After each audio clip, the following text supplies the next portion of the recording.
নাহিদের বিকল্প নেই, তবে তার অভাবটা অনুভব করতে দিবেন না হাসান তাসকিনরা। এমনটাই বিশ্বাস বাংলাদেশের সাবেক অধিনায়ক মিনহাজুল আবেদীন নান্নুর। ইনজুরির কারণে নাহিদের লিটনরা আক্ষেপে পরিণত হলেও সম্ভাব্য সেরা দল নিয়েই অস্ট্রেলিয়া যাচ্ছেন শান্তরা বলে মনে করেন এই সাবেক অধিনায়ক। নিলয় মজুমদারের রিপোর্ট।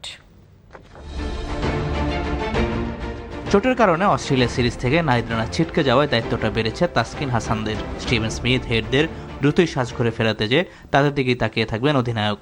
নাহিদকে না পাওয়া নিয়ে আক্ষেপের মাত্রা বাড়লেও বাংলাদেশের বর্তমান পেস আক্রমণকেও যথেষ্ট শক্তিশালী মনে করেন মিনহাজুল আবেদীন নান্নু। সাবকন্টিনেন্টে এত জোরে বোলার নেই, তো সেই হিসাবে অস্ট্রেলিয়ার মাটিতে এটা আমাদের একটা সুযোগ ছিল, এই সুযোগটা আমরা দেখতে পারিনি। তো আগামীতে ইনশাল্লাহ আবার দেখব। আমাদের ফাস্ট বোলিং ইউনিট আজকে প্রায় 4-5 বছর ধরে কিন্তু একটা ভালো অবস্থানে আছে এবং টেস্ট ম্যাচগুলিতে যথেষ্ট ভালো বল করে দিচ্ছে। তো আমি আশা করি যে আমাদের এখন যারা যাচ্ছে ওদেরও ক্যাপাবিলিটি আছে ভালো বোলিং করার এবং ওদের কাছ থেকে ভালো কিছু দেখতে পাবে। অস্ট্রেলিয়ার বিপক্ষে বাংলাদেশের ঘোষিত দলে বাঁহাতি ব্যাটারের সংখ্যা বেশি।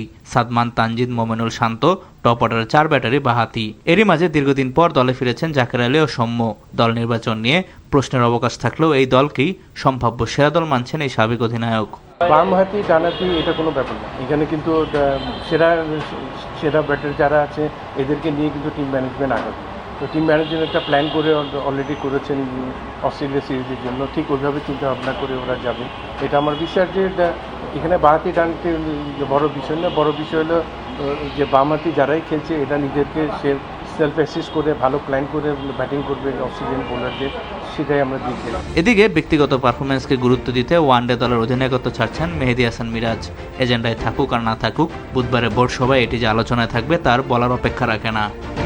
Niloy Majumdar, NTV news, Dhaka.